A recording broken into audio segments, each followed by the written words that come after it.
Dear students, welcome back to our channel. যে যেখান থেকে ক্লাসে অংশগ্রহণ করেছো সবাইকে স্বাগতম। আজকে আমরা নবম দশম শ্রেণীর পদার্থবিজ্ঞান বইয়ের ষষ্ঠ অধ্যায়ের তোমার পরবর্তী অংশ নিয়ে আলোচনা করব। এর আগে আমরা 6.2 আর্টিকেল পর্যন্ত আলোচনা করেছি, অর্থাৎ বিভিন্ন ধরনের তাপমাত্রার স্কেল নিয়ে আমরা আলোচনা করেছি। আজকে আমরা পড়ব পদার্থের তাপীয় প্রসারণ, থার্মাল এক্সপানশন অফ ম্যাটার, অর্থাৎ একটা বস্তুতে তাপ প্রয়োগ করলে সেটার কিরকম পরিবর্তন হবে। তো কঠিন পদার্থের প্রসারণ, প্রথমেই কঠিন পদার্থের প্রসারণ নিয়ে আলোচনা করা হচ্ছে। তাপ দিলে প্রায় সব পদার্থের আয়তনই একটু বেড়ে যায়। তাপমাত্রা এই বিষয়গুলো যদি আমরা আমাদের আণবিক মডেল দিয়ে ব্যাখ্যা করি তাহলে এর কারণটা বোঝা কঠিন নয়। একটা কঠিন পদার্থকে আমরা অনেকগুলো অণু হিসেবে কল্পনা করতে পারি। তাদের ভেতরে যে আণবিক বল সেটাকে আমরা স্প্রিং এর সাথে তুলনা করতে পারি। কার সাথে? আণবিক বলটাকে আমরা স্প্রিং এর সাথে তুলনা করতে পারি। কঠিন পদার্থে অণুগুলো কিভাবে থাকে সেটা দেখানোর জন্য আমরা অণুগুলোর মাঝে একটা স্প্রিং কল্পনা করেছি এবং 6.03 চিত্রে সেটা দেখানো হয়েছে।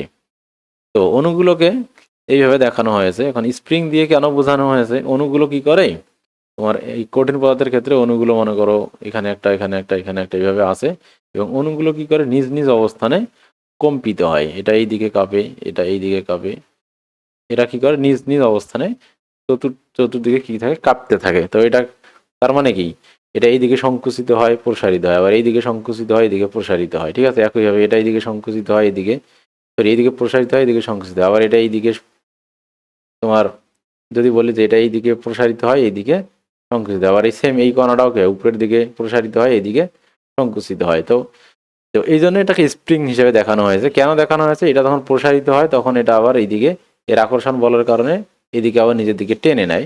আবার এটা যখন সংকুচিত হইতে চায় তখন তখন আবার এদের মধ্যে বিকর্ষণ বল কাজ করা শুরু করে, তখন আবার উল্টা দিকে ফেলে। তো এই কণাগুলো মোট কথা হচ্ছে তার একটা সাম্যাবস্থান ধরে রাখতে চায়, দূরে গেলে কাছে আনে, কাছে নিলে আবার দূরে ঠেলে। ঠিক আছে, এই জন্য এটাকে একটা স্প্রিং হিসাবে আমরা দেখতে পারি যে কণাগুলো কি হয়, একটা স্প্রিং এর মাধ্যমে পরস্পরের সাথে যুক্ত আছে, এরকম কল্পনা করা যেতে পারে। তো কঠিন পদার্থটিকে উত্তপ্ত করলে অণুগুলো কাঁপতে থাকে। তাপমাত্রা যত বেশি হবে অণুগুলো তত বেশি বিস্তারে কাঁপবে। এখন যদি উত্তপ্ত করি এই তাপমাত্রা বাড়ার ফলে কণাগুলোর এই সংকোচন প্রসারণ, অর্থাৎ এই যে এই কণার কাছে যাওয়া এবং দূরে আসাটা কি হবে, বাড়তে থাকবে। সত্যিকারের কঠিন পদার্থের প্রকৃতি ব্যাখ্যা করতে হলে আমাদের এই স্প্রিং মডেলটাকে একটুখানি উন্নত করতে হবে। স্প্রিং এর বেলায় আমরা দেখেছি একটা স্প্রিংকে কোনো নির্দিষ্ট দূরত্বে প্রসারিত করলে সেটি যে পরিমাণ বলে টানতে থাকে সেই একই দূরত্বে সংকুচিত করলে এটি ঠিক একই বলে ঠেলতে থাকে। অর্থাৎ আমরা নর্মাল যে স্প্রিংগুলোর ক্ষেত্রে দেখেছি, এগুলোর ক্ষেত্রে দেখেছি এটাকে যদি আমরা এক্স পরিমাণ, এখান থেকে যদি আমরা এক্স পরিমাণ প্রসারিত করি, তারপরেও সে যে পরিমাণ বিপরীতমুখী বল প্রয়োগ করবে, এখানে এক্স পরিমাণ যদি সংকোচন করি তাহলেও একই পরিমাণ সে কী করবে, প্রত্যায়নী বল দিবে। অর্থাৎ সংকোচন করি আর প্রসারণ করি, একই পরিমাণ সংকোচন এবং প্রসারণের জন্য আমরা স্প্রিং থেকে একই পরিমাণ বল পাবো। ঠিক আছে, অর্থাৎ আমরা যদি স্প্রিংকে প্রসারিত করি তাহলে সে উপরের দিকে একটা বল প্রয়োগ করে, আর যদি সংকুচিত করি তাহলে সে কী করে, প্রসারিত হওয়ার জন্য নিচের দিকে একটা বল প্রয়োগ করবে। এখন এই সাধারণ স্প্রিংয়ের ক্ষেত্রে একই পরিমাণ সংকোচনের জন্য যে পরিমাণ প্রত্যায়নী বল পাওয়া যাবে, একই পরিমাণ প্রসারণের জন্য সেই পরিমাণেই প্রত্যায়নী বল পাওয়া যাবে। তাহলে সে সংকোচন প্রসারণের জন্য একই পরিমাণ তোমার বাধাদানকারী বল দিবে। কিন্তু এই এই এখানে এখানে যে স্প্রিংগুলো কল্পনা করেছি আমরা, এগুলো একটি বিশেষ ধরনের স্প্রিং। এগুলোতে কি করে, কঠিন পদার্থের অণুগুলোর জন্য এটি পুরোপুরি সত্য নয়। অণুগুলোকে বেশি দূরত্বে সরিয়ে নিলে এটা যে পরিমাণ বলে টানতে থাকে সেই একই দূরত্বে কাছাকাছি আনলে সেটি অনেক বেশি বলে ঠেলতে থাকে। অর্থাৎ এটাকে যখন আমরা দূরে নেই, যখন এই যে দুইটা কণা আছে, 1 নম্বর কণা 2 নম্বর কণা, সে উদাহরণ হিসেবে 2 নম্বর কণাটাকে আমরা যখন দূরে নেই, এক্স পরিমাণ দূরে নেই, তাহলে যদি সে 5 নিউটন বল দেয় উদাহরণ হিসাবে, সে যদিও এত বেশি কখনোই না, একইভাবে এক্স পরিমাণ যদি আমরা সংকোচন করি তাহলে এ কিন্তু বেশি বল দিবে, 5-এর চেয়ে কী করবে, বেশি পরিমাণ বল দিবে, অনেক বেশি দিবে, 7, 8, 9, 10 দ্বিগুণ 3 গুণ বল দিবে। ঠিক আছে, ঠিক এক্সাক্ট কত গুণ সেটা বলতেছি না, বাট 5-এর চেয়ে বেশি। অর্থাৎ এটাকে কণাগুলো প্রসারিত হওয়া সহজ কিন্তু সংকুচিত হওয়াটা কঠিন। অর্থাৎ যখন কণাগুলো কাছাকাছি আসতে চায় তখন অধিক বিকর্ষণ বল তৈরি হয়, আর দূরে গেলে আকর্ষণ বল একই পরিমাণ তৈরি হয় না, তুলনামূলকভাবে কম আকর্ষণ বল তৈরি হয়। তার মানে কণাগুলোকে যদি আমরা উত্তপ্ত করি তাহলে এগুলোর কি হবে, কাছে আসার চেয়ে দূরে সরে যাওয়ার টেন্ডেন্সিটা কি হবে, বেশি হবে। কারণ কাছে আসাটা তাদের জন্য কঠিন, কাছে আসলে বেশি তারা তোমার প্রতিক্রিয়া বল পায়, যদিও এটাকে ঠিক প্রতিক্রিয়া বলা উচিত না। আবার যদি দূরে নিয়ে যায় তাহলে সে তুলনায় এটাকে প্রত্যয়নী বল বলে। তো সেক্ষেত্রে প্রত্যয়নী বলটা কম হয়। তার মানে একটা কণা যদি কাঁপতে থাকে একই জায়গায়, তাহলে আমরা দেখবো যে কণাটা কাঁপতে কাঁপতে দূরে সরে যাবে, কাছে আসবে না।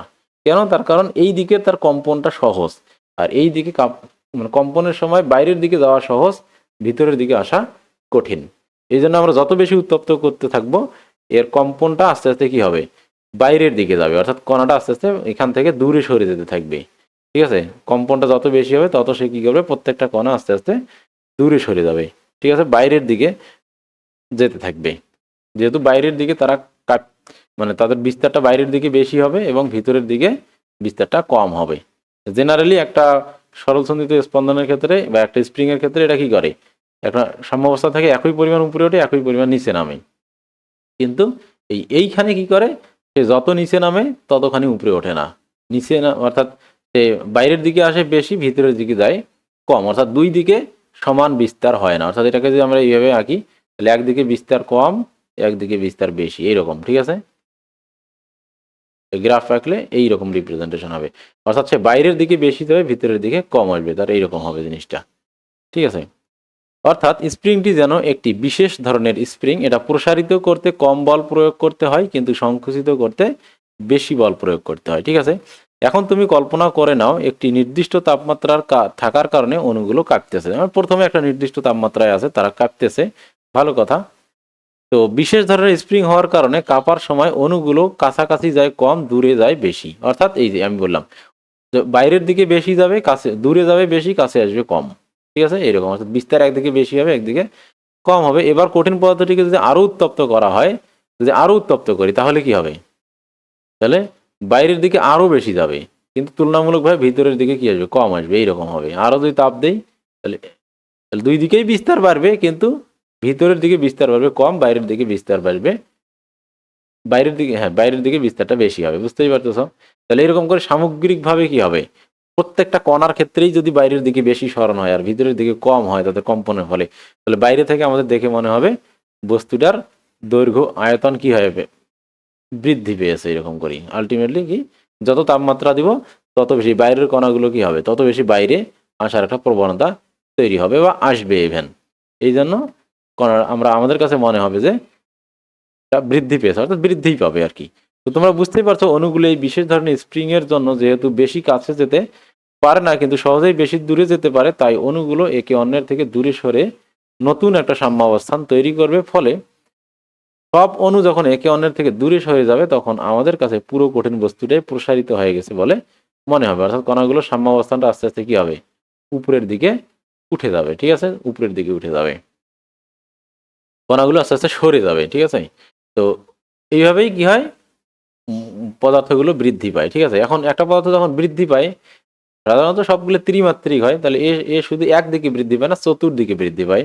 তার দৈর্ঘ্য যেমন বৃদ্ধি পায়, তার ক্ষেত্রফলও বৃদ্ধি পায়, তার আয়তনও বৃদ্ধি পায়। তো লম্বা জিনিসের ক্ষেত্রে দৈর্ঘ্যটা বেশি ভিজিবল হয়, যে জিনিসটা এরকম লম্বা তো তার ক্ষেত্রে কি হবে, দৈর্ঘ্য বৃদ্ধিটাকেই বেশি ভিজিবল মনে হবে, আয়তন এবং ক্ষেত্রফলটা অত বেশি ভিজিবল হবে না। যেটা গোলাকার, যে জিনিসটা গোলাকার সেটার আবার কি, এটা তো দৈর্ঘ্য প্রস্থ উচ্চতা আলাদাভাবে ফিক্স করা যায় না, তখন সেক্ষেত্রে এর আয়তনটাই কি হবে, মনে হবে পুরো আয়তনটাই কি হয়েছে, বৃদ্ধি পেয়েছে। ওকে, এইরকম করে হবে। ওকে, আবার যদি কোনো একটা পাতলা জিনিস হয়, পাতলা শীট হয়, তাহলে সেক্ষেত্রে দেখা যাবে যে এরকম একটা পাতলা শীট যদি হয় তাহলে তার কি হবে, মনে হবে ক্ষেত্রফলটা বৃদ্ধি পেয়েছে, ক্ষেত্রফল বৃদ্ধিটাই ভিজিবল হবে সহজেই।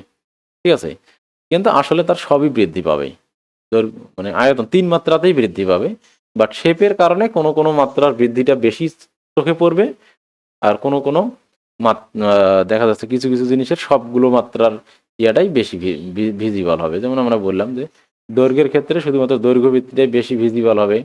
এরকম একটা শীট যদি হয় পাতলা শীট তাহলে তার ক্ষেত্রফলটা ভিজিবল হবে। আবার যদি এরকম একটা তোমার আয়তাকার ঘন বস্তু হয়, অর্থাৎ দৈর্ঘ্য প্রস্থ উচ্চতা সবগুলোই মোটামুটি সমান, সেক্ষেত্রে কিন্তু কি হবে, তার আয়তনটাই ভিজিবল হবে, মনে হবে যে তার পুরো আয়তনটাই কি হয়েছে, বৃদ্ধি পেয়েছে। ঠিক আছে, 3 মাত্রাটাই সমানভাবে ভিজিবল হবে ওই ক্ষেত্রে। তো আমরা যদি এটাকে এখন মুছে দেই, আচ্ছা দেখো, তাপ প্রয়োগ করলে কঠিন বস্তুর দৈর্ঘ্য প্রস্থ উচ্চতা 3 দিকেই সমানভাবে প্রসারিত হয়। পদার্থের এই প্রসারণকে বিশ্লেষণ করার জন্য দৈর্ঘ্য, ক্ষেত্রফল আর আয়তন প্রসারণ সহগ নামে 3টি রাশি তৈরি করা হয়েছে। তাহলে কয়টা রাশি তৈরি করা হয়েছে? 3টি রাশি। একটা হচ্ছে আয়তন পরিমাপের জন্য আয়তন প্রসারণ সহগ, ক্ষেত্রফলের জন্য ক্ষেত্র প্রসারণ সহগ, দৈর্ঘ্যের জন্য দৈর্ঘ্য প্রসারণ সহগ। এখন এই জিনিসগুলো কি?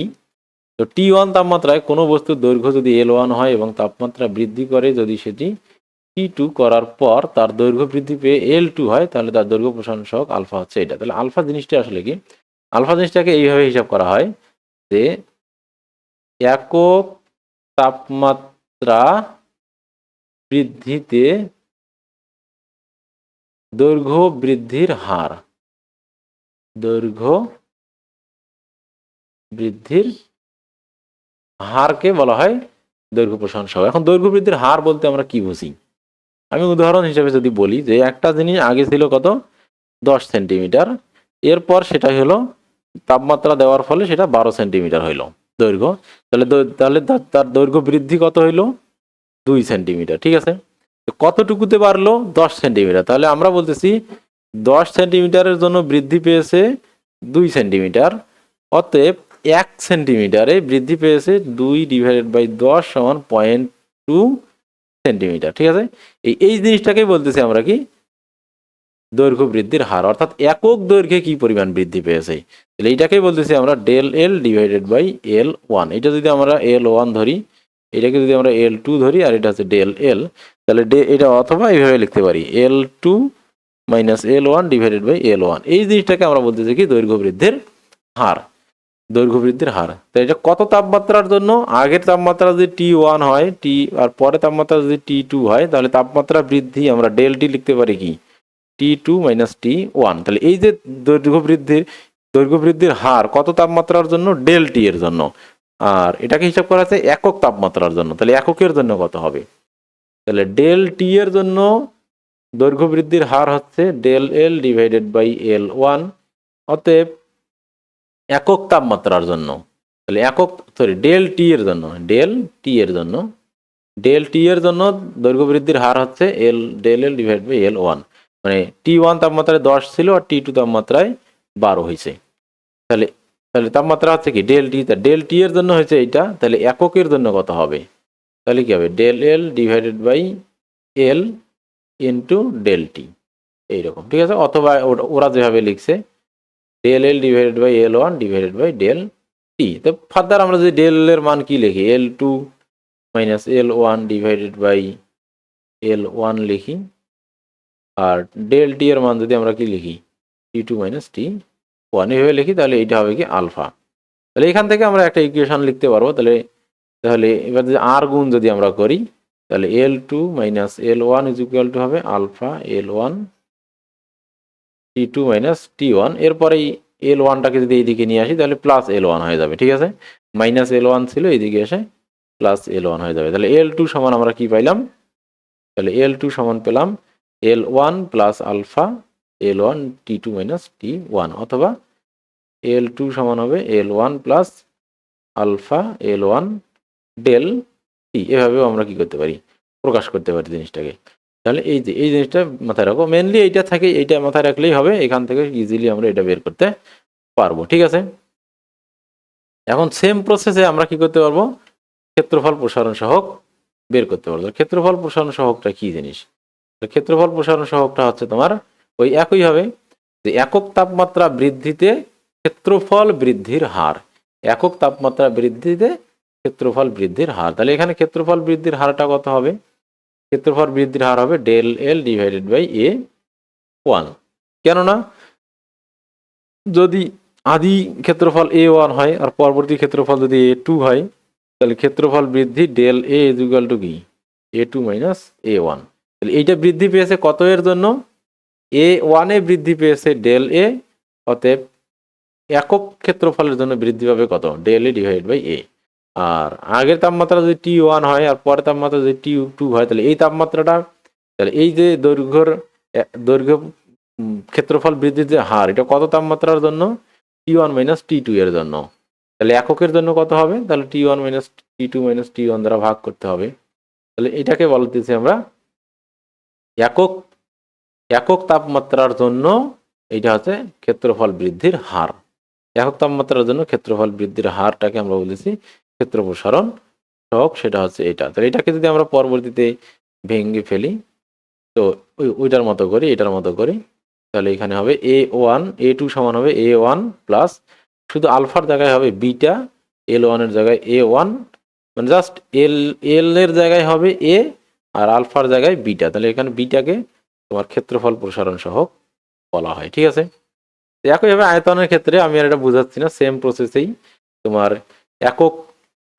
একক তাপমাত্রায় আয়তন বৃদ্ধির হার, তাহলে গামা, ওটাকে আয়তন প্রসারণ সহগকে গামা বলা হয়। তাহলে গামা সমান হবে V2 minus V1 divide by V1 minus T2 divide by T1, অথবা সমীকরণটাকে আমরা এইভাবে লিখতে পারি V1 minus V2 V1 T2 minus T1। এটাকে এখান থেকে এটা সমান হচ্ছে কি গামা।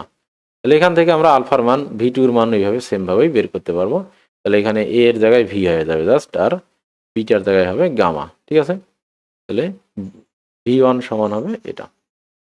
ওকে, তার মানে যে কোনো A1 হোক V1 হোক যেটাই হোক না কেন, আমরা দ্বিতীয় পরিবর্তিতটা বের করতে চাইলে আমাদের আগেরটার সাথে যোগ করতে হবে কি তার প্রসারণ সহগ ইন্টু আগেরটা, আর এখানে তাপমাত্রার ডিফারেন্স। ঠিক আছে, T2 মাইনাস T1 অথবা ডেল টি।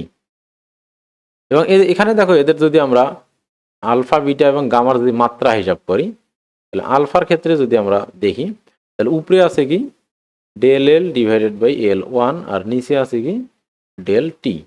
তো ডেল এই এল, এখানেও এল এর মাত্রা মিটার, এখানেও এল এর মাত্রা মিটার, তাহলে মিটার মিটার কাটা। তা থাকলো নিচে কি এইটার মাত্রা কে, তাহলে এটার একক হবে কত? Kelvin inverse 1। তাহলে আলফার একক হবে কি কেলভিন ইনভার্স 1। একইভাবে মাত্রা কত হবে তাহলে? টি ইনভার্স 1। তো আয়তনের ক্ষেত্রেও তাই, তার কারণ এখানেও আয়তনের মাত্রা আয়তন ভাগ আয়তন, তো ওটা 1 হয়ে যাবে, আর নিচে থাকবে শুধুমাত্র তাপমাত্রাটা। ওকে, এখন বলছে যে 20 ডিগ্রি সেন্টিগ্রেড তাপমাত্রায় তামার দণ্ডের দৈর্ঘ্য 10 মিটার এবং 120 ডিগ্রি সেন্টিগ্রেড তাপমাত্রায় তামার দৈর্ঘ্য এত, এর দৈর্ঘ্য প্রসারণ সহগ নির্ণয় করা। তাহলে এখানে সবই দেওয়া আছে। এটা হচ্ছে L1, এটার মান হচ্ছে কত L1, এটা হচ্ছে L2, এটা হচ্ছে T, ও এইটা T2, এইটা সরি ভুল লিখলাম আমি, তোমার 20 ডিগ্রি সেন্টিগ্রেডটা হচ্ছে T1 অর্থাৎ আদি তাপমাত্রা, এটা হচ্ছে কত T1, আর এটা হচ্ছে L1 অর্থাৎ T1 এ তাপমাত্রা দৈর্ঘ্য L1, আর এটা হচ্ছে T2 পরিবর্তিত তাপমাত্রা, আর পরিবর্তিত দৈর্ঘ্যটা হচ্ছে L2। ঠিক আছে, তাহলে এই মানটা বসাই দিলে এখানে আলফা সমান আমরা জানি কি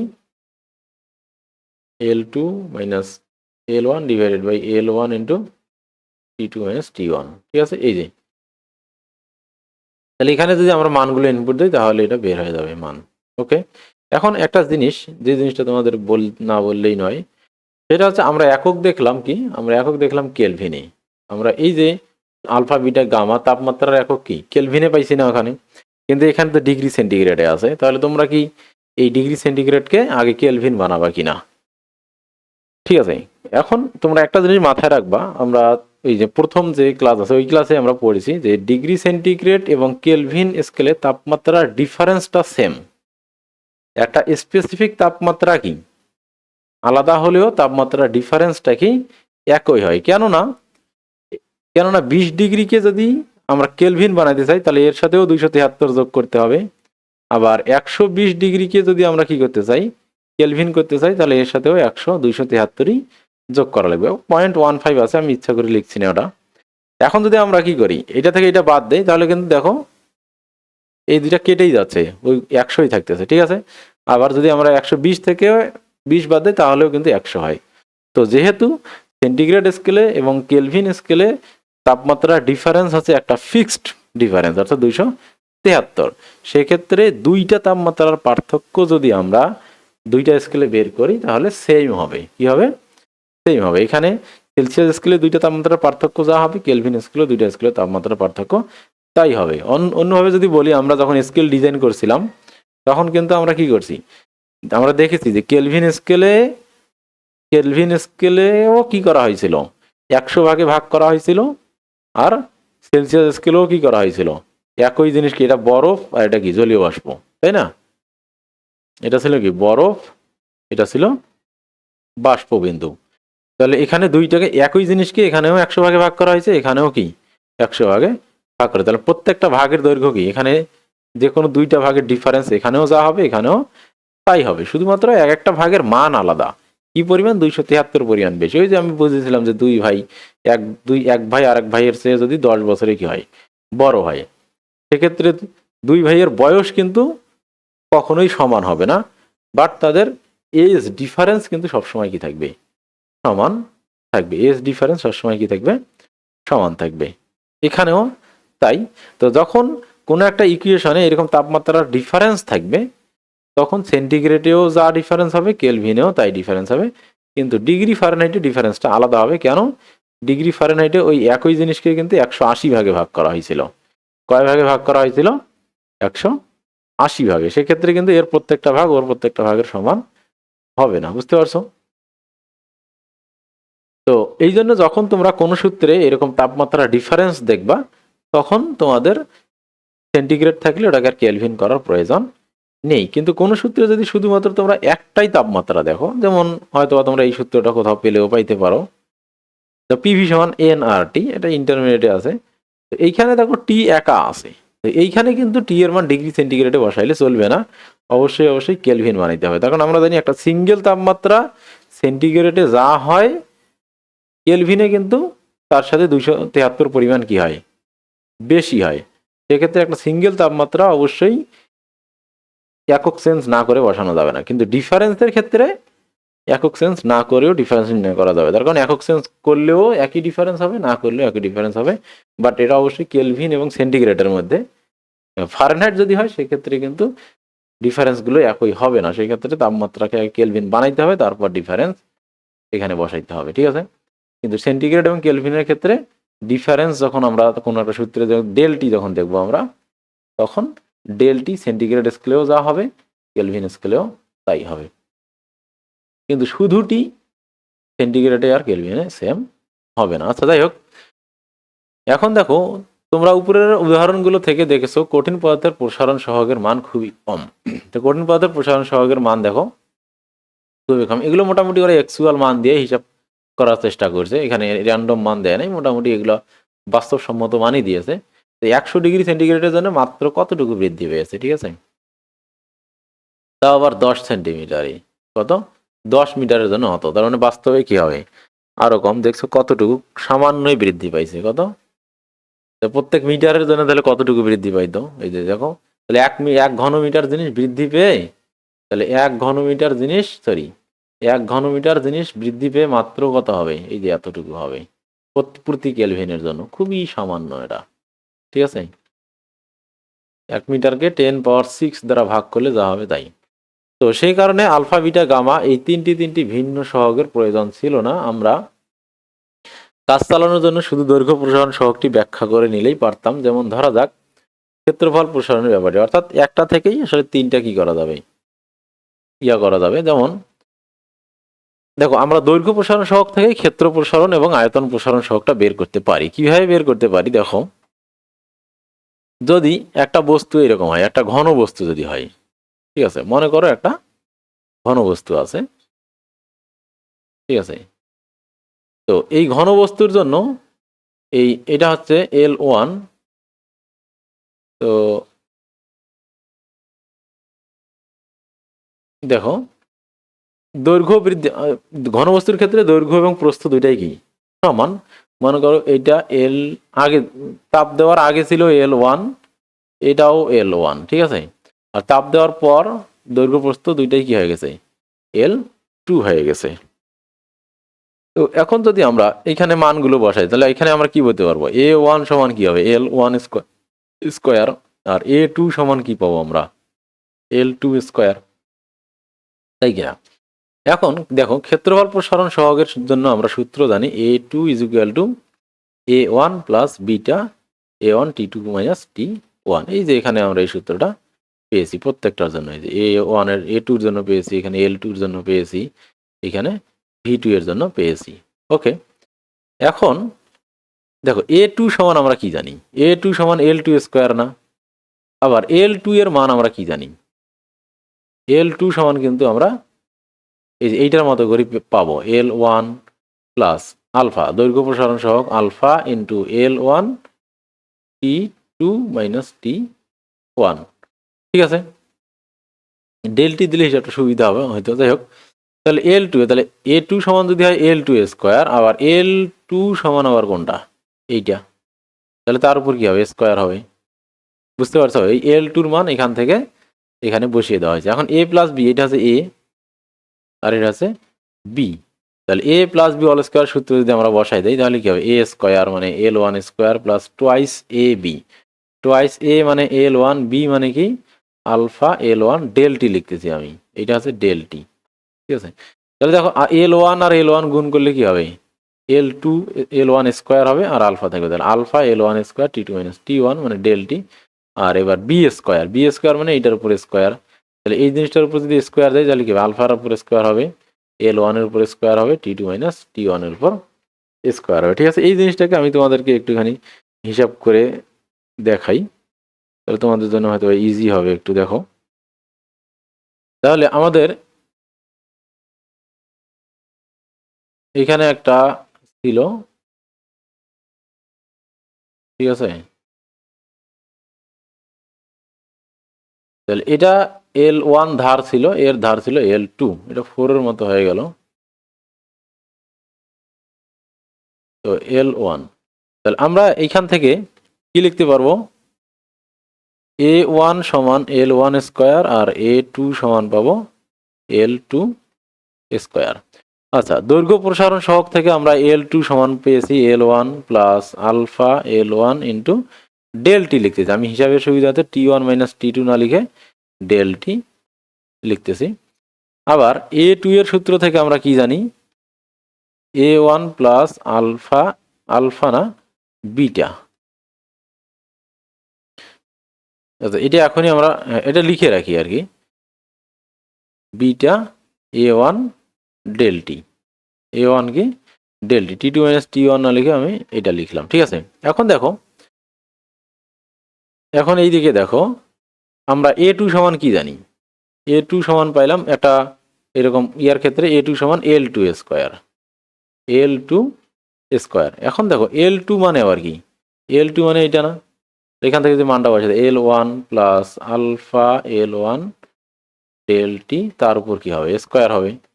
ঠিক আছে, তাহলে এটাকে যদি আমরা square A plus B all square হবে, তাহলে L1 square plus 2 into L1 alpha L1 del t plus B square alpha L1 del t all square.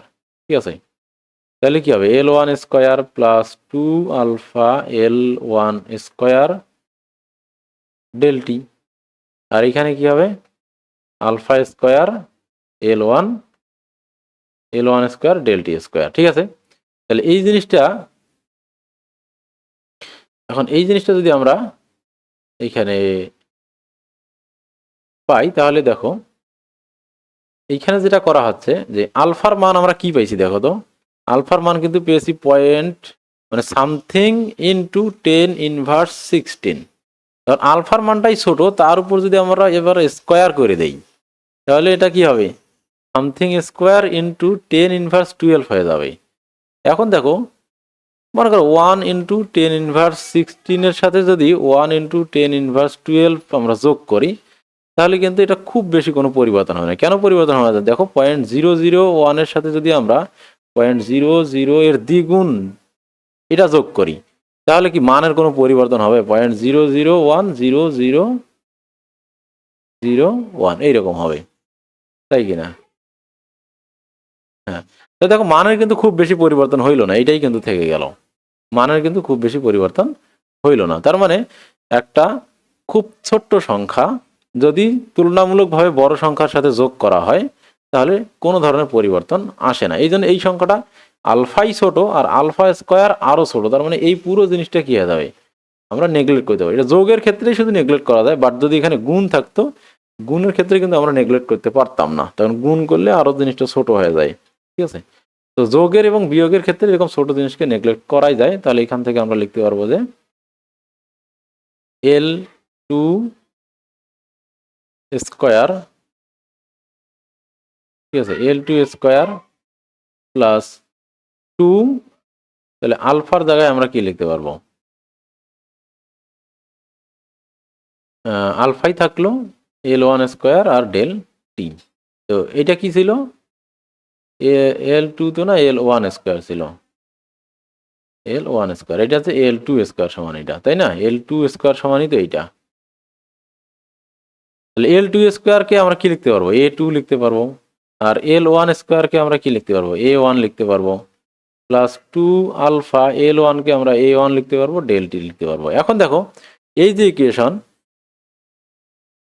এই ইকুয়েশনের সাথে যদি আমরা এই ইকুয়েশনকে তুলনা করি তাহলে সবই ঠিক আছে, শুধুমাত্র বিটার জায়গায় কি আসছে, 2 আলফা। তার মানে আমরা বলতে পারি যে ক্ষেত্র প্রসারণ সহগ সমান হচ্ছে 2 ইন্টু দৈর্ঘ্য প্রসারণ সহগ। ঠিক আছে, তাহলে ক্ষেত্র প্রসারণ সহগ সমান আমরা বলতে পারি 2 ইন্টু দৈর্ঘ্য প্রসারণ সহগ।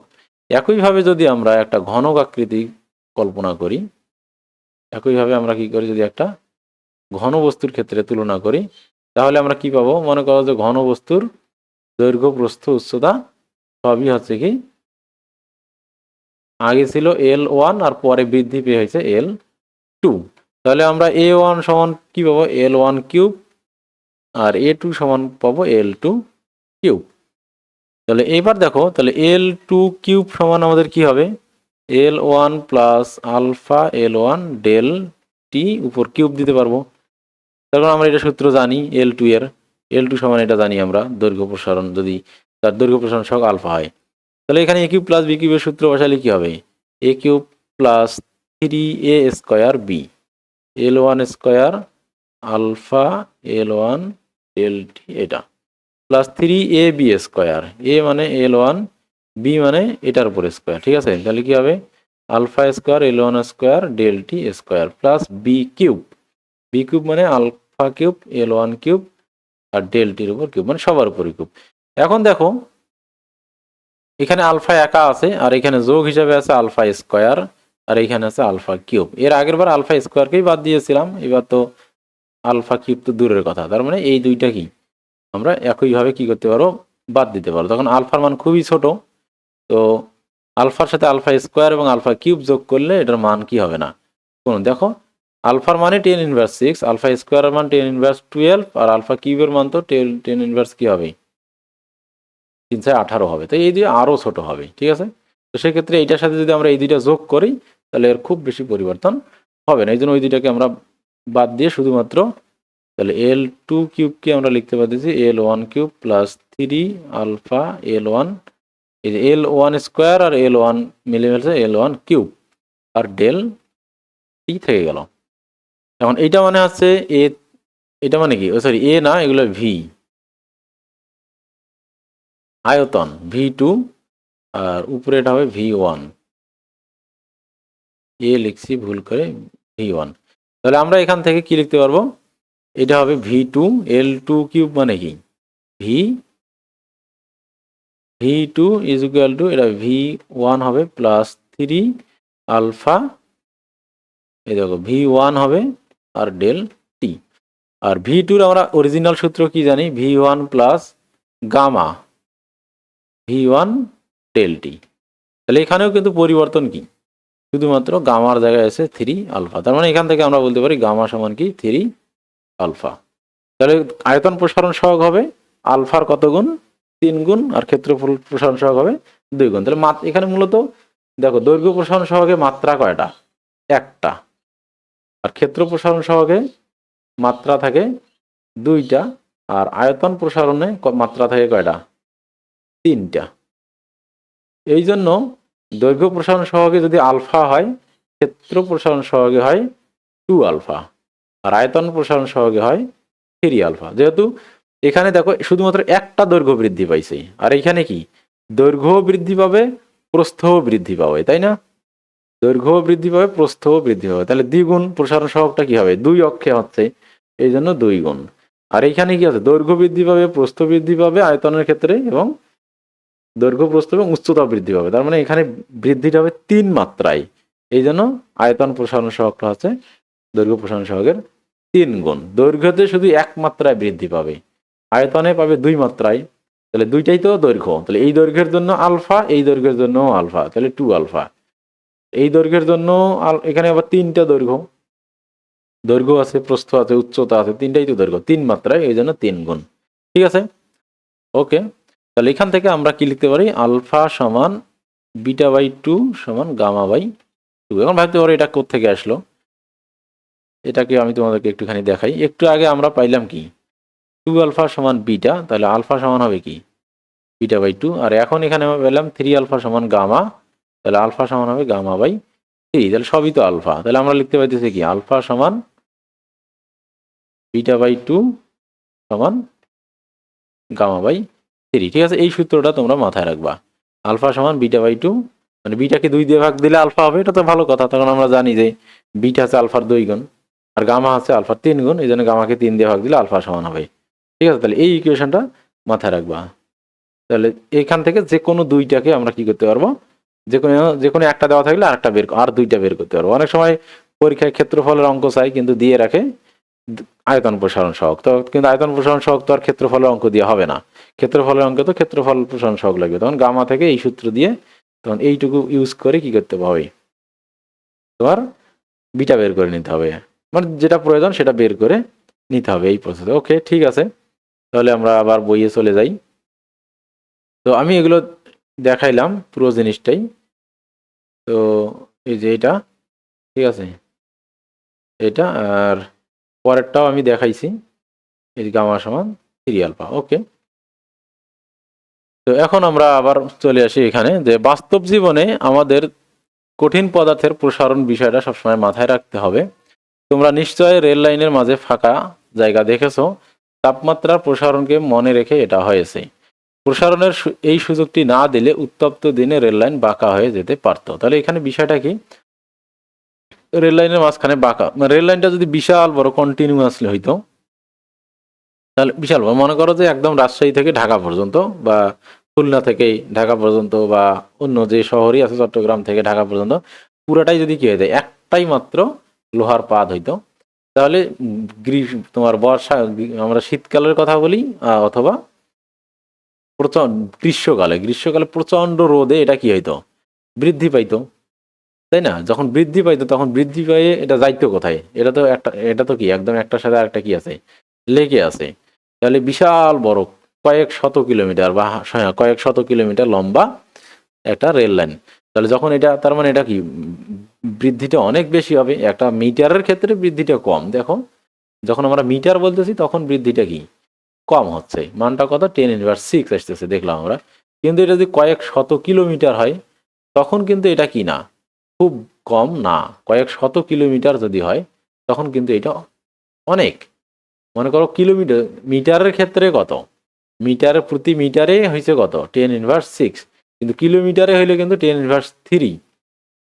10⁻3 মিটার মানে কিন্তু প্রায় 1 মিলিমিটার। আর যদি এটা কয়েক শত হয় তাহলে কিন্তু 3 মিলিমিটার, বা অনেক সময় আরো বেশি। তো তো এখন মনে, আচ্ছা ধরে নেই এভারেজ যদি 1 থেকে 2 সেন্টিমিটারও হয়, বা যদি মনে করো 5 মিলিমিটারও বৃদ্ধি পায়, সেক্ষেত্রে 5 মিলিমিটার কিন্তু কম না, 5 মিলিমিটার কিন্তু এতটুকু, তো বা আরো বেশি। তো তখন এই যে রেল লাইনটা, বা অনেক সময় আরো বেশি হয়, এটা তো 1 ডিগ্রির জন্য। ও এই জিনিসটা কয় ডিগ্রির জন্য? 1 ডিগ্রির জন্য। কিন্তু গ্রীষ্মকালে তাপমাত্রা ডিফারেন্স তো প্রায় 10 ডিগ্রি পর্যন্ত হইতে পারে, বা আরো বেশি হইতে পারে। প্রচন্ড তাপমাত্রা যদি হয়, প্রায় দেখা যাচ্ছে আমাদের নর্মাল তাপমাত্রা শীতকালে, তাপমাত্রা নেমে আসে কত 0 ডিগ্রি, মানে তোমার প্রায় 3-4 ডিগ্রিতে। আর গ্রীষ্মকালে সেটা 38-40 ডিগ্রিতে চলে যায়।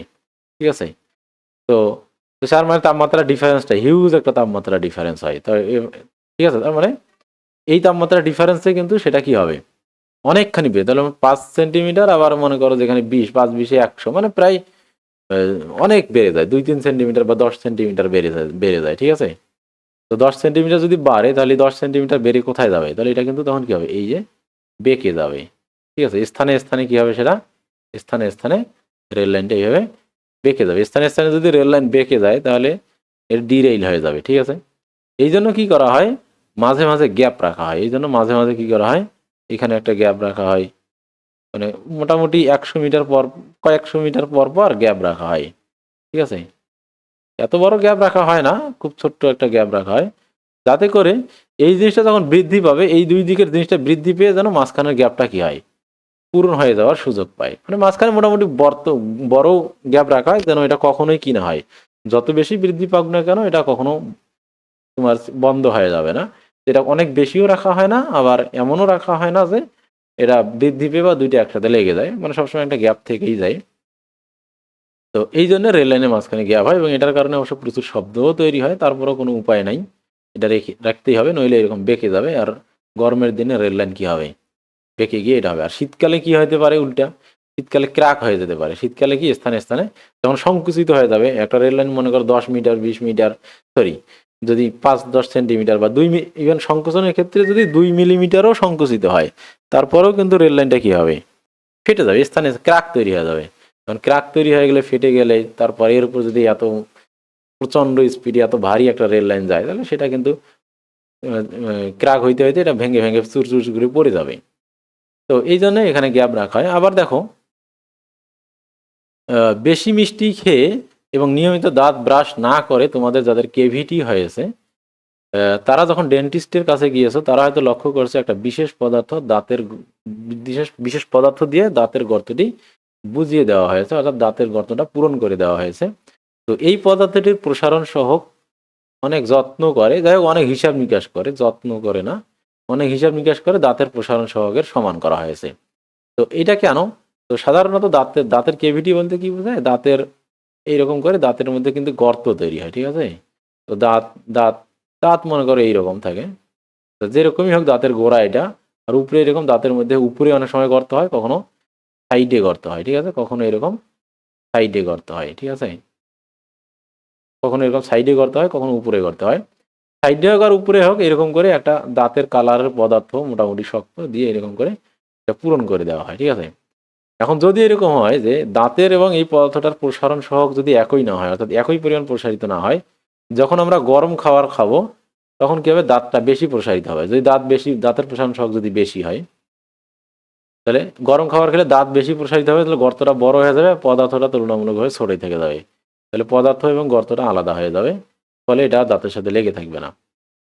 আবার যদি কি হয়, এই পদার্থটা সংকুচিত বেশি হয় ঠান্ডা খাবার খাওয়ার সময়, এটা যদি বেশি সংকুচিত হয় আর দাঁত যদি সেই পরিমাণ সংকুচিত না হয়, তাহলে আবারও গর্তটা কি হয়ে যাবে, বড় হয়ে যাবে। ঠিক আছে, তো এইভাবে কি হয়ে যাবে, এই জন্য দাঁতের মধ্যে যে পদার্থটা লাগানো হয় সেটা তার প্রসারণ, দৈর্ঘ্য প্রসারণ সহ, ক্ষেত্র প্রসারণ সহ মানে ঠিক দাঁতের সমানই হইতে হয়, নইলে এটা গরম খাবার খাওয়ার সময় বা ঠান্ডা খাবার আইসক্রিম খাওয়ার সময় এটা পড়ে যাবে, আলাদা হয়ে যাবে। যদি প্রসারণ সহক দাঁত থেকে কম হতো, তাহলে কিছু গরম খাওয়ার সময় দাঁতের সমান প্রসারিত না হয়ে খুলে আসতো। আবার প্রসারণ সহক যদি বেশি হয়, তাহলে ঠান্ডা হলে এটা বেশি ছোট হয়ে গিয়ে দাঁত থেকে খুলে আসতো।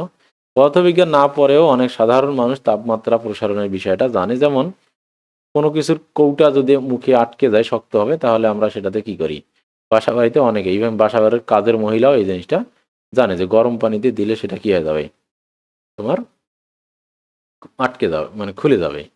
বুঝতে পারছো? ওকে, এরপর দেখো, কাঁচের গ্লাসে গরম পানি ঢাললে সেটা ফেটে যায় কেন? কোনো কোনো অংশে হঠাৎ তাপমাত্রা বেড়ে যাওয়ায় কোথাও প্রসারণ বেশি হয় এবং সেই কারণে গ্লাস ফেটে যায়। সাধারণত আমরা যদি কোনো একটা গ্লাসের কথা বলি, তো তো এরকম যদি একটা গ্লাস হয়, তাহলে সাধারণত গ্লাসগুলো কি হয়, তোমার কাঁচ একটু পুরু হয়। ঠিক আছে, তো গ্লাস, মনে করি এটা গ্লাস, এখন এই গ্লাসের মধ্যে আমরা এইখানে কি করছি, গরম পানি ঢেলে দিয়েছি, এটা হচ্ছে কি গরম পানি। তো গরম পানি দিলে কাঁচ হচ্ছে তাপের কুপরিবাহী, তো গরম পানি যদি দেই তাহলে কাঁচের যে ভিতরের অংশ আছে এখান থেকে তাপমাত্রা সহজে কোথায় চলে আসবে, সরি, গরম পানি থেকে সহজে কাঁচের যে গ্লাসের ভিতরের অংশটা সহজে তাপ গ্রহণ করবে, গ্রহণ করে সেটা প্রসারিত হবে। কিন্তু কাঁচ তাপের কুপরিবাহী হয় এই গ্লাসের যে বাইরের অংশটা আছে সেখানে কিন্তু একই পরিমাণ তাপ ট্রান্সফার হবে না, ফলে এটা সংকুচিত মানে এটা প্রসারিত হবে না। এখন এই কাঁচের মধ্যে যদি অসম সংকোচন প্রসারণ হয়, অর্থাৎ কাঁচের ভিতরের অংশটা বেশি প্রসারিত হয়েছে আর বাইরের অংশটা প্রসারিত হয় নাই, ফলে এটা ফেটে যাবে।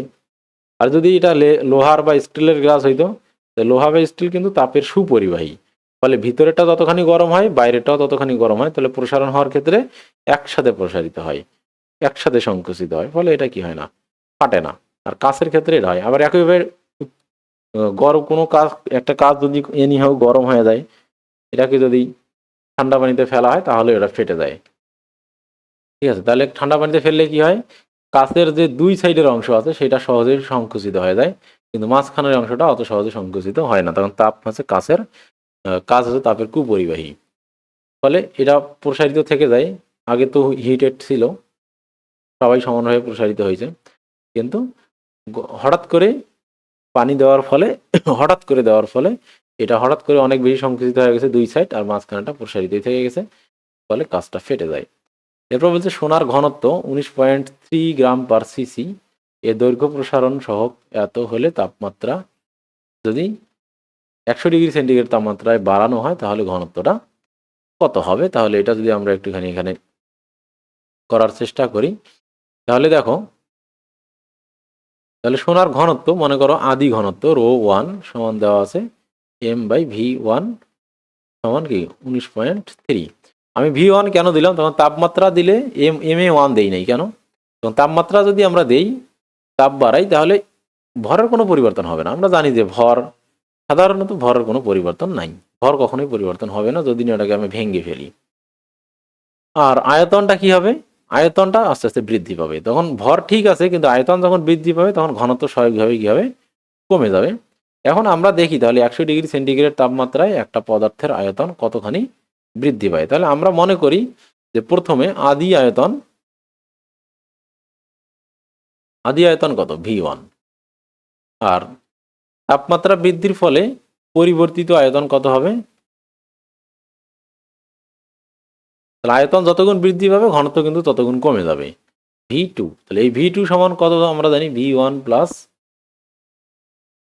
আলফা না গামা দৈর্ঘ্য প্রসারণ সহক, তো হবে কত গামা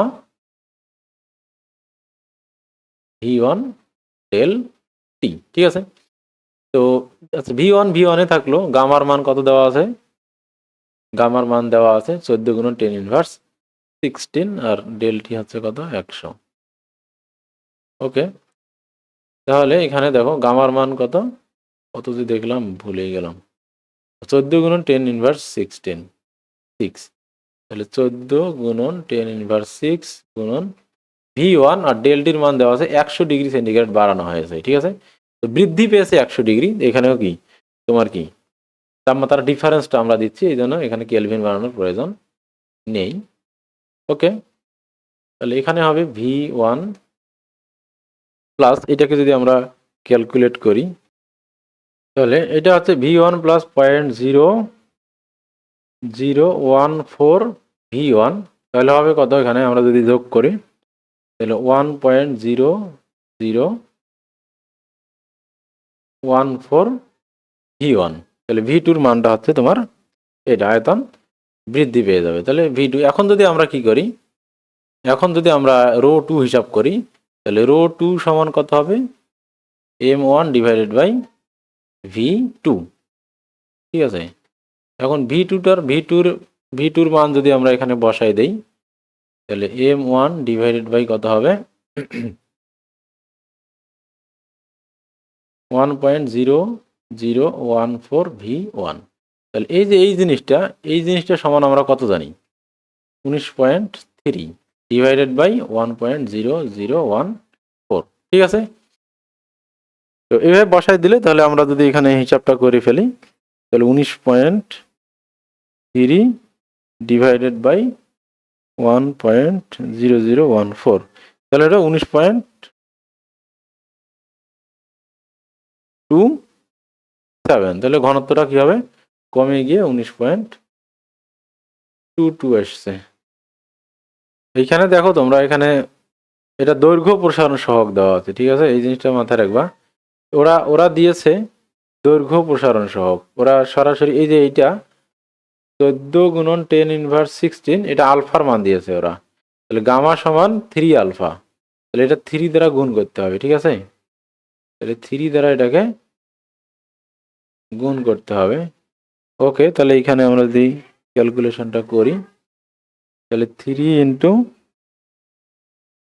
তাহলে এইখানে দেখো, এখানে আমরা ভুল করছিলাম যে এখানে গামা সমান, এখানে আলফার মান দেওয়া ছিল, তাহলে গামা সমান 3 ইন্টু আলফা, তাহলে আমরা জানি গামা সমান কি 3 আলফা, তাহলে এখানে এই জন্য 3 দিতে হবে, তাহলে হিসাব করলে এখানে হচ্ছে কত 1.004 হবে, ঠিক আছে, তাহলে 42 হিসাব করলে 19.22 হইতেছে, তাহলে আগে ছিল 19.3, এখন হইলো কত 19.22, বুঝতে পারছো? তাহলে আমরা কিভাবে করলাম, তাহলে আমরা V1 এর সাপেক্ষে আগে V2 এর মানটা বের করে নিলাম, V1 এর মান যেহেতু দেওয়া নাই, তাহলে V1 এর সাপেক্ষে আমরা কি করলাম, V2 এর মানটা বের করে নিলাম, তারপর রো 2 এর সমীকরণে আমরা V2 এর মান বসাই দিয়েছি, যেহেতু এখানে M1 এর দরকার নাই আমাদের, জেনারেলি M, তখন M এর কোনো পরিবর্তন হয় নাই, তাহলে M/V1 এর মান আমরা আগে থেকেই জানি 19.3, ঠিক আছে, 19.3, আর 19.3 কে আমরা কি করলাম 1.0042 দ্বারা ভাগ করলাম, তাহলে আমরা পেয়ে গেলাম আমাদের কাঙ্ক্ষিত রেজাল্ট, ঠিক আছে। তাহলে এখানেও দেখো ওরা ওভাবেই করছে, ভি প্রাইম দিয়েছে ওরা V1 V2, তাহলে ওইভাবে মান বের করে নিয়েছে, বের করে নিয়ে শেষে এখানে বসাই দিয়েছে, একটুখানি শেষে এসে ডিফারেন্স ওরা একটুখানি আলাদাভাবে করছে আর আমি একটুখানি আলাদাভাবে করছি। তো আশা করি তোমরা বুঝতে পারছো বিষয়টা। ওরা কমন নিয়েছে, হ্যাঁ একই কথা, সেম ঠিকই আছে, একই একই সেম ভাবেই করছে ওরা, জাস্ট এটাকে উল্টাই ফেলছে আর কি, ঠিক আছে, মানে এটা তো কি হবে, এটা তোমার এই M/V ইন্টু 1/, এইটাকে হিসাব করলে কিন্তু 1.0042, আর এইটাকে যখন আমরা উল্টায় নিব, এই জিনিসটা 1/, এটাকে যদি করি তাহলে 0.0958 হবে। তো শুধু ওরা এটাই করছে, আমি সরাসরি ভাগ করছি আর ওরা এই জিনিসটাকে উল্টায় ওর গুণাত্মক বিপরীত করে নিয়েছে, ঠিক আছে।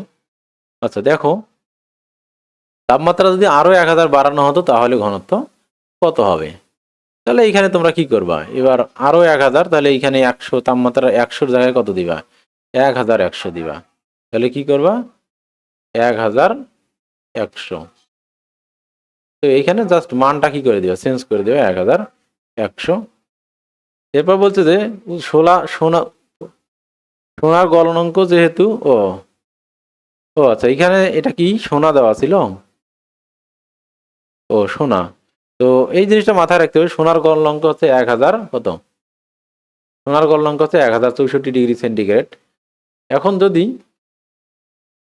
তার তাপমাত্রা 100 তো বাড়ানো হয়েছে, তার সাথে আবার আরো 1000, তাহলে মোট 1100 ডিগ্রি সেন্টিগ্রেড, তাহলে 1100 আগেই সোনা গলে যাবে, তো সোনা প্রথমে বৃদ্ধি পাবে, বৃদ্ধি পাইতে পাইতে পাইতে পাইতে তাদের কণাগুলো তো কি হবে, আমরা জানি যে কণাগুলো পরস্পর থেকে দূরে সরে যাবে, দূরে সরে যেতে যেতে তারা এতটাই দূরে সরে যাবে যে সেগুলো কি হবে, নির্দিষ্ট আকারের মধ্যে আর থাকবে না, অর্থাৎ একটা আর একটা সাপেক্ষে চলাচল করা শুরু করবে, ফলে সেটা কঠিন থেকে তরলে পরিণত হবে, আয়তন অবশ্যই বাড়বে, ডেফিনেটলি আয়তন বাড়বে, কিন্তু বাড়তে বাড়তে বাড়তে বাড়তে এতটাই বেড়ে যাবে যে কণাগুলো দূরে সরে যেতে যেতে এতটাই দূরে সরে যাবে যে ওদের নিজেদের মধ্যে আর ফিক্সড বন্ধন থাকবে না, ফলে ওরা একটার সাপেক্ষে আর একটা গতিশীল হইতে পারবে, তাদের গতিশক্তিটা এতটাই বেড়ে যাবে যে একটার সাপেক্ষে আর একটা নির্দিষ্ট এরিয়ার মধ্যে চলাচল শুরু করবে, তখন সেটা কি হয়ে যাবে, তরল হয়ে যাবে।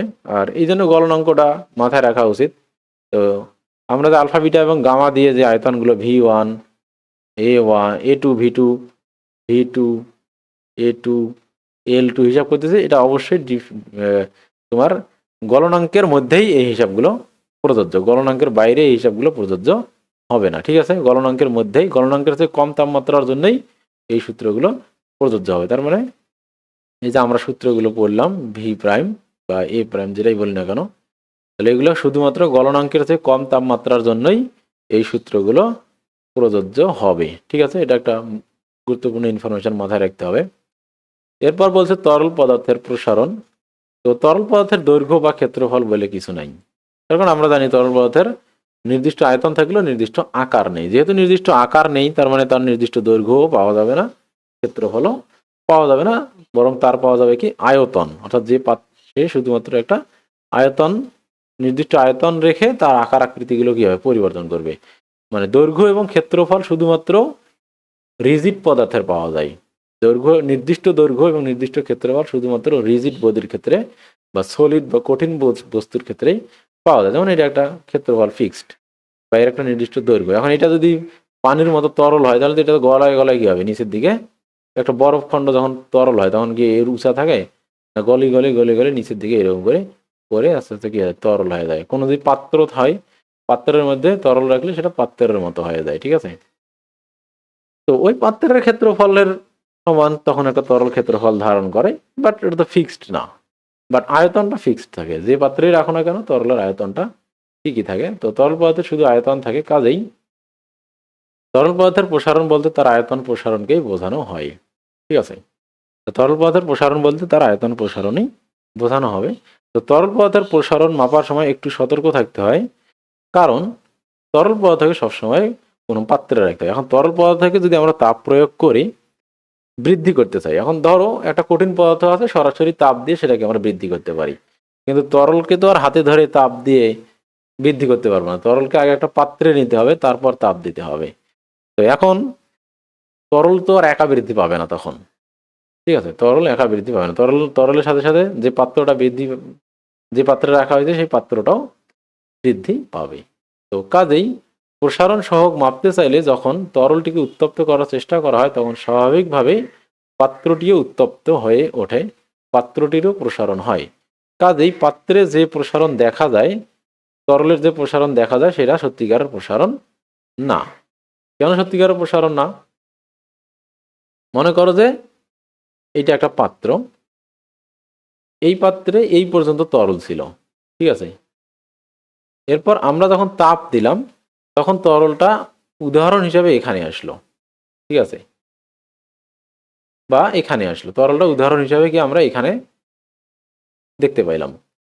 কিন্তু এখন তার মানে আমাদের কাছে মনে হবে কি তরলের প্রসারণ এতটুকু, তাই না? কিন্তু আসলে ওই সময়ে পাত্রটাও তো কি হয়েছে, প্রসারিত হয়ে গেছে, পাত্রটাও প্রসারিত। ধরো মনে করো পাত্রটাও চতুর্দিকে আছে, নিচে বাড়ে নাই, উপরের দিকে শুধু বাড়ছে ধরে নিলাম। তো পাত্রটা যেহেতু প্রসারিত হয়েছে তাহলে কি হয়েছে, কিছু পানি তো এই যে পুরো পাত্র যতখানি প্রসারিত হয়েছে এই এই জায়গায় কি হয়েছে, কিছু পানি এঁটে গেছে, তাই না? এই পুরো পানিগুলো তো কি হয়েছে গড়ায় গড়ায় এই পুরো জায়গাটা দখল করে নিছে না পানি। তার মানে যদি এই বৃদ্ধিটা না হইতো তাহলে তরলের বৃদ্ধি আমরা মানে এইখানে পানি, এই অংশটা পানি দ্বারা পূর্ণ হওয়ার পর তরল কি হয়েছে এখানে আসছে। তার মানে তরল আসলে কি আগে তো ছিল কি এই অংশে, এখন তো এই অংশটাও কি তরল দ্বারা পূর্ণ হয়েছে। তার মানে কি যদি পাত্রের বৃদ্ধি না হইতো তাহলে এই তরলটা কোথায় থাকতো, এখানে থাকতো, তাহলে তরলের বৃদ্ধি কি হইতো আরো বেশি হয়েছে, কিন্তু আমরা সেটা দেখতে পাইতেছি না। তরলের প্রকৃতপক্ষে কিন্তু এতটুকু বৃদ্ধি হয় নাই, এত বেশি বৃদ্ধি হয়েছে কেন? তার কারণ কিছু পানি তো এই বৃদ্ধিপ্রাপ্ত পাত্রে কি হয়েছে, পাত্রের জায়গা দখল করে নিয়েছে। যেহেতু বৃদ্ধি পাইছে পাত্রটা তার মানে কি এই জায়গাটা তার ফাঁকা থাকবে না, এই জায়গাটা কি হবে তরল দ্বারা পূর্ণ হয়ে যাবে। ফলে প্রকৃতপক্ষে আসলে তরলের বৃদ্ধি কি আরো বেশি। কিন্তু এখন একটা মজার বিষয়, যদিও এটা অপ্রাসঙ্গিক তারপরও বলে রাখি, মনে করো এমন একটা পাত্র আছে যেই পাত্রের প্রসারণ তরলের প্রসারণের চেয়ে বেশি হয়, অর্থাৎ তরল যতটুকু প্রসারিত হয়েছে পাত্র তার চেয়ে বেশি প্রসারিত হয়। তাহলে কি ঘটবে বলো তো? মনে করো তরল যতটুকু প্রসারিত হয়, তরল মনে করো 10 মিলি বাড়ে, 10 ml বাড়ে, আর পাত্র বাড়ছে মনে করো 8 ml, তাহলে কি হবে? তাহলে তাহলে তরল কিন্তু আগের চেয়ে আরো কমে যাবে তাই না? কমে যাবে না? তখন পাত্রটাই 8 ml বৃদ্ধি পাইছে, সরি পাত্রই হ্যাঁ পাত্র বৃদ্ধি পেয়েছে 10 ml আর তরল বৃদ্ধি পেয়েছে মনে করো 8 ml। তাহলে কি হবে, 2 ml পানি আরো কমে যাবে। তখন আমরা তাপ দিলে উল্টা হবে, তাপমাত্রা বাড়া তো দূরের কথা, তখন দেখবো যে তরলের বৃদ্ধি না দেখে তরলের কি দেখবো যে তরল আসলে কমে গেছে। কিন্তু আসলে কি তরল কমছে না, তরল আসলে বাড়ছে, কিন্তু তরলের চেয়ে পাত্রের বৃদ্ধি বেশি হয়ে গেছে। সেক্ষেত্রে কি হবে, যদিও বাস্তবে এরকম হবে কিনা আমার জানা নাই, এমন কোনো তরল পদার্থ বা কঠিন পদার্থ আছে কিনা যেখানে তরলের চেয়ে কঠিনের প্রসারণ সহগটাই বেশি, এরকম নাই। যদি হয় কখনো কখনো, যদি কথার কথা এটা হয়, সেক্ষেত্রে কিন্তু আমরা তরলকে বৃদ্ধি পেতে না দেখে বরং তরলের কি তোমার সংকোচন দেখবো, যদিও তরল আসলে সংকুচিত হয় নাই, তখন এটা জাদু মনে হবে যে বাহ, তাপ দিলে সারা জীবন শুনে আসছি তরল বাড়ে, কিন্তু এখানে দেখছি তরল কমতেছে, অনেক জাদুর মতো মনে হইতে পারে তোমাদের, বাট এটা জাদু না। ঠিক আছে, ওকে।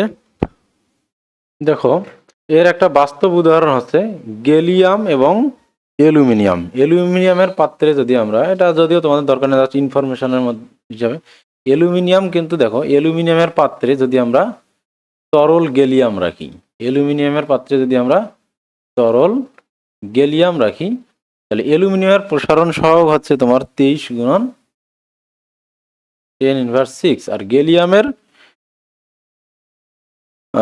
গ্যালিয়ামের প্রসারণ হচ্ছে, ও সরি এইটা না, এটা সবচেয়ে বাস্তব আরো সহজ উদাহরণ আছে। সহজ উদাহরণ হচ্ছে প্লাস্টিকের পাত্রে, যদি প্লাস্টিকের পাত্রে আমরা পানি রাখি, প্লাস্টিকের পাত্রে যদি পানি রেখে যদি তাপ দেই, তো এত বেশি তাপ দেওয়া যাবে না যেখানে তোমার প্লাস্টিকের পাত্রটা গলে যাবে। অল্প পরিমাণ তাপ দিলে তোমরা দেখবা যে পানির আয়তন কমে গেছে।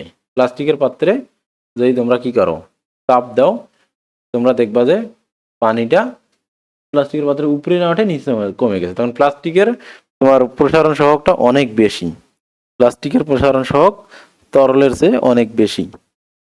ঠিক আছে, সাধারণত প্লাস্টিকের পাত্রে অল্প পরিমাণ, অল্প রেঞ্জে তাপ দিলে এই ঘটনাটা তোমরা দেখতে পাবা, যে ওখানে মনে হবে যে পানির আয়তন বাড়ে তো নাই, উল্টা পানির আয়তন কমে গেছে, কিন্তু আসলে এখানে প্লাস্টিকের আয়তনটা কি হয়েছে, বেশি বৃদ্ধি পেয়েছে পানির তুলনায়। ঠিক আছে, আচ্ছা যাই হোক, তার মানে এখানে আমরা দিন শেষে কি বুঝলাম যে আমরা খালি চোখে তরলের যে প্রসারণটা দেখি সেটাই তরলের প্রকৃত প্রসারণ না, এই জন্য এটাকে বলা হয় তরলের আপাত প্রসারণ।